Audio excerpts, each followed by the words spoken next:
സ്വരാജ് നടത്തിയ ഒരു വിവാദ പ്രസംഗം ഇപ്പോൾ വലിയ ചർച്ചാ വിഷയമാവുകയാണ്. സോഷ്യൽ മീഡിയയിൽ കളം നിറയുന്നു.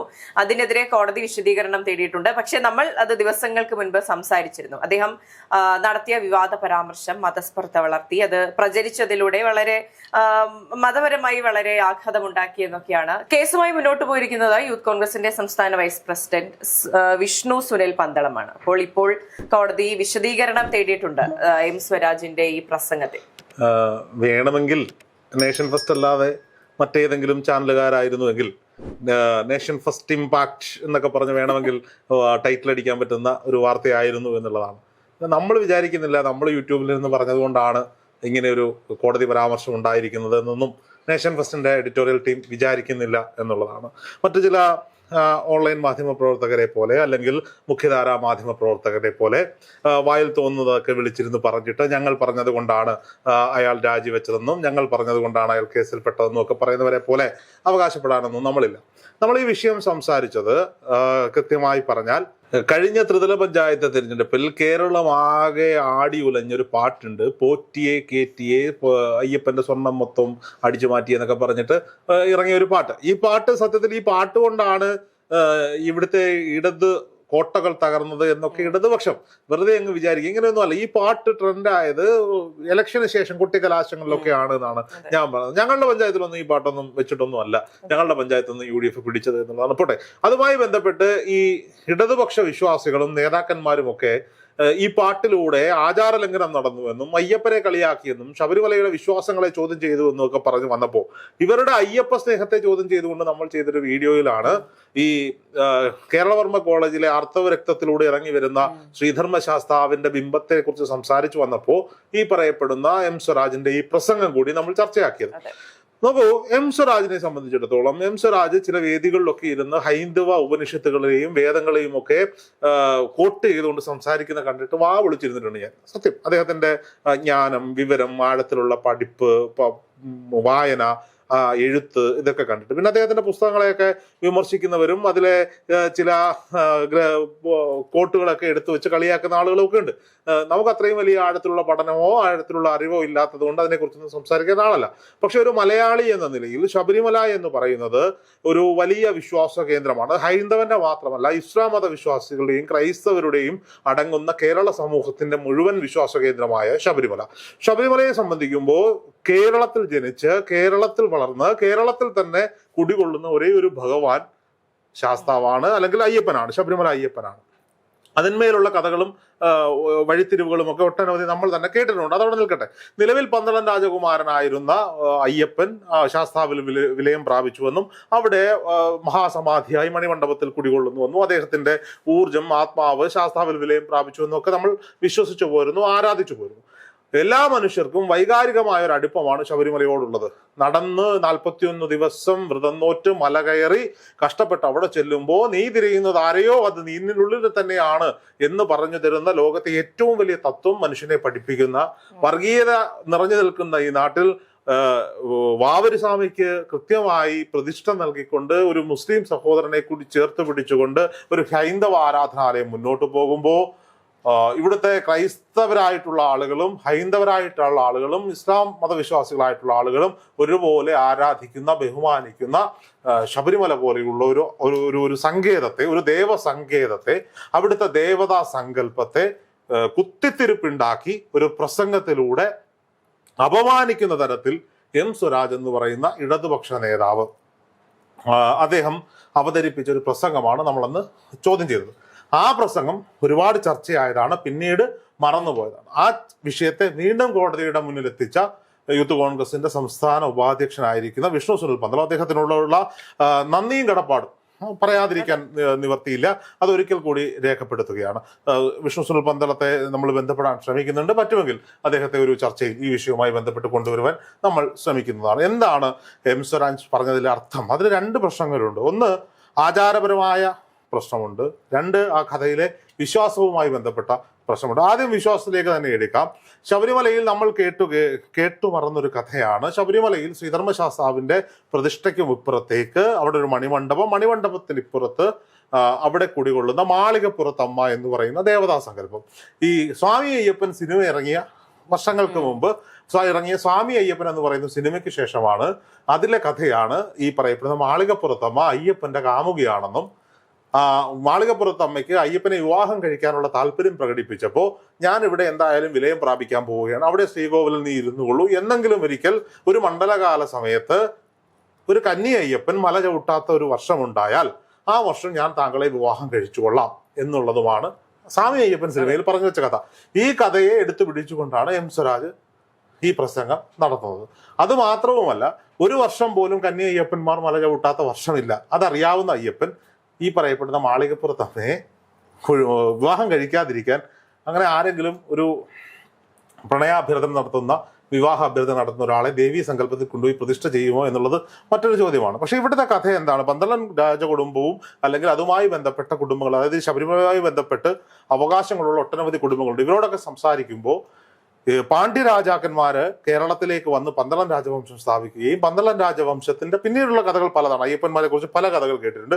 അവരുടെയൊക്കെ ആരാധനാമൂർത്തിയായിരുന്ന മധുര മീനാക്ഷി അമ്മൻ, ആ മധുര മീനാക്ഷി അമ്മനെ പന്തളം കൊട്ടാരത്തിന്റെ മാളികയുടെ മുകളിൽ പ്രതിഷ്ഠ ചെയ്ത് പൂജ ചെയ്ത് പോരുന്നുവെന്നും അയ്യപ്പൻ തപസ്സിനായി ശബരിമലയിൽ പോയപ്പോൾ തങ്ങളുടെ കുടുംബദേവതയായ ഈ പറയപ്പെടുന്ന പന്തളം കൊട്ടാരത്തിന്റെ മാളികയുടെ പുറത്ത് സ്ഥാപിച്ചിരുന്ന ആ ദേവതാ സങ്കല്പത്തിൽ അവിടെ ഒരു പ്രതിഷ്ഠ നടത്തിയെന്നും അത് പിന്നീട് മാളികപ്പുറത്ത് അമ്മയായി അറിയപ്പെട്ടുവെന്നും, അതായത് ശബരിമല ശ്രീധർമ്മ ശാസ്താവിൽ വിലയം പ്രാപിച്ച പന്തളം രാജകുമാരനായ അയ്യപ്പന്റെ മാതൃസ്ഥാനത്തിരിക്കുന്ന ദേവതയാണ് ഈ പറയുന്ന മാളികപ്പുറത്തമ്മ എന്നുള്ളതാണ് അതിന്റെ യഥാർത്ഥ വിശ്വാസം എന്ന് പറയുന്നത്.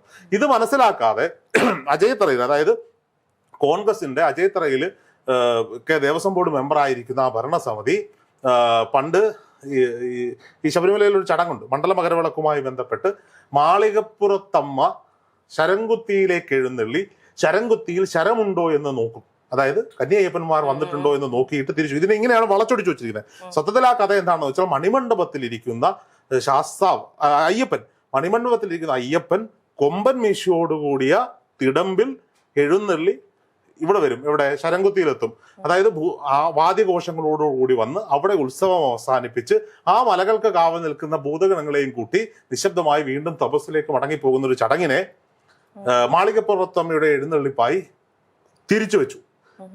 ഈ തിടമ്പിലിരിക്കുന്ന കൊമ്പൻ മീശ ശ്രദ്ധിച്ചാൽ തന്നെ മനസ്സിലാകും ദേവിയല്ല എഴുന്നള്ളുന്നത്, ഭഗവാനാണ് എഴുന്നള്ളുന്നത് എന്ന് മനസ്സിലാക്കാൻ പറ്റും. മണിമണ്ഡപത്തിൽ നിന്ന് ഈ എഴുന്നള്ളിപ്പ് ആരംഭിച്ചു വരുമ്പോൾ മാളികപ്പുറത്തമ്മയുടെ മുന്നിലെത്തുമ്പോൾ ശിരസ് നമിച്ചിട്ടാണ് ഈ തിടമ്പ് എഴുന്നള്ളി വരുന്നത്. ഇത് മനസ്സിലാക്കാത്ത ദേവസ്വം ബോർഡ് മെമ്പർ പോലും അവിടെ ജീവിത പണിത് നൽകിയ ചരിത്രം ശബരിമലയിലുണ്ട്. അതിന്റെ ദൃശ്യങ്ങൾ വേണമെങ്കിൽ എന്റെ പക്കലുണ്ട്, അവിടെ ജീവിതം സമർപ്പിച്ചതും. പക്ഷെ ആ ജീവിതയിൽ ഒരിക്കലും ദേവിയെ എഴുന്നള്ളിക്കാൻ സാധിച്ചിട്ടുമില്ല. കാരണം അത് എല്ലായിടത്തെ സങ്കല്പം, അവിടെ ജീവിതയുടെ പുറത്ത് എഴുന്നള്ളിക്കാൻ സാധിക്കില്ല, അത് ആചാരപരമായ സങ്കല്പമാണ്. അപ്പോൾ അത്തരത്തിൽ ഒരുപാട് കോംപ്ലിക്കേഷൻസ് ഉള്ള ഒരു കഥ, ഇപ്പോഴും പല കഥകൾ പറഞ്ഞു കേൾക്കുന്ന ഒരു കഥയെ എടുത്ത് രാഷ്ട്രീയ ലാഭത്തിന് വേണ്ടി ഉപയോഗിക്കുക. അതായത് ഈ പറയപ്പെടുന്ന ഒന്നാം പിണറായി സർക്കാരിന്റെ കാലത്ത് സുപ്രീം കോടതി വിധിയുണ്ടാകുന്നു, ശബരിമലയിൽ സ്ത്രീ പ്രവേശനമാകാം. സുപ്രീം കോടതി വിധികളെല്ലാം നടപ്പിലാക്കുന്ന സർക്കാരാണോ ഇടതുപക്ഷ സർക്കാർ? ആണെങ്കിൽ എണ്ണി ചോദിക്കേണ്ടി വരും പല വിധികളുടെയും കാര്യം. അപ്പോ എന്തായാലും ആ വിധി കയ്യിൽ കിട്ടിയതോടുകൂടി സർക്കാർ തീരുമാനിക്കുന്നു, നവോത്ഥാന നായകനാകാൻ പിണറായി വിജയന് ഒരു വലിയ അവസരം വീണ് കിട്ടിയിരിക്കുകയാണ്. ശബരിമലയിൽ സ്ത്രീകൾക്ക് പ്രവേശനം നൽകിയാൽ അവർ വിചാരിച്ചത് ഇന്നാട്ടിലെ മുഴുവൻ സ്ത്രീ സമൂഹവും ഈ പറയപ്പെടുന്ന പിണറായി വിജയനൊപ്പം നിൽക്കും എന്ന കരുതലിൽ അവർ ആദ്യം സ്ത്രീകളെ കയറ്റാൻ തീരുമാനിക്കുന്നു. എന്നാൽ ശബരിമലയിലേക്ക് കയറാൻ വ്രതം നോക്കി നോമ്പ് നോക്കുന്ന ഹൈന്ദവ കുടുംബത്തിലെയോ ക്രൈസ്തവ കുടുംബത്തിലെയോ ഇസ്ലാം മതത്തിലെയോ ഒരു സ്ത്രീകളും തയ്യാറായില്ല എന്നുള്ളതാണ് യഥാർത്ഥമായ സത്യം. അവർ അതിന് സെറ്റിട്ട് ആക്ടിവിസ്റ്റുകളെ കയറ്റാൻ തീരുമാനിക്കുന്നു. ആക്ടിവിസ്റ്റുകളുമായി പലതരത്തിൽ അവരേക്കൊക്കെ അവിടെ കയറാൻ ശ്രമിക്കുമ്പോൾ ഇവിടുത്തെ വലിയ ഹൈന്ദവ സമൂഹം നമ്മൾ മനസ്സിലാക്കേണ്ടത്, ശബരിമലയിലേക്ക് പോകുന്ന അയ്യപ്പന്മാർ, വ്രതം നോക്കി പോകുന്ന അയ്യപ്പന്മാരുടെ പ്രതിഷേധം ഉയർത്തിയത് സ്വാമിയെ ശരണം അയ്യപ്പോ വിളിച്ചുകൊണ്ടാണ് പ്രതിഷേധം ഉണ്ടാക്കിയത്. അവിടെ പ്രതിഷേധം ഉണ്ടാക്കുമ്പോഴും തെരുവുകളിൽ സമരത്തിനിറങ്ങിയത് അമ്മമാരാണ്. അവർക്കെല്ലാം ഇവർ ലേബൽ അടിച്ചു കൊടുത്തു, ഇവർ BJP-കാരാണ്, RSS-കാരാണെന്ന് ലേബൽ അടിച്ചു കൊടുത്തു. എല്ലാ ഈ പറയപ്പെടുന്ന കമ്മ്യൂണിസ്റ്റുകാരൻ്റെയും കോൺഗ്രസ്സുകാരൻ്റെയും BJP-കാരൻ്റെയും ഹൈന്ദവന്റെയും ക്രൈസ്തവന്റെയും ഇസ്ലാം മത വിശ്വാസികളുടെയും ഒക്കെ വീടുകളിൽ നിന്ന് ശബരിമലയിലെ ആചാര സംരക്ഷണത്തിന് വേണ്ടി തെരുവുകളിലേക്ക് ആചാര സംരക്ഷണ ജാഥകളായി ശരണം വിളികളുമായി അമ്മമാർ ഇറങ്ങി എന്നുള്ളതാണ് സത്യം. ഇതിനെ ഒന്നും സഹിക്കാൻ ഇടതുപക്ഷ സർക്കാരിനായില്ല. പോലീസിനെ കൊണ്ട് കല്ലെറിഞ്ഞും അടിച്ചൊതുക്കിയും ആ സമരങ്ങളെ അടിച്ചമർത്തുകയും ചെയ്തു. അവസാനം ഭക്തജനങ്ങളുടെ ആവശ്യങ്ങൾക്ക് മുന്നിൽ സർക്കാരിന് വഴങ്ങുന്ന സാഹചര്യത്തിലേക്ക് പോയി. ഇത് കേരളമായതുകൊണ്ട് മാത്രം അതൊരു കലാപത്തിലേക്ക് പോയില്ല എന്നുള്ളതാണ് സത്യം. നോർത്ത് ഇന്ത്യയിൽ എവിടെയെങ്കിലും ആയിരുന്നുവെങ്കിൽ ഇത് വലിയ കലാപമായി മാറുമായിരുന്നു.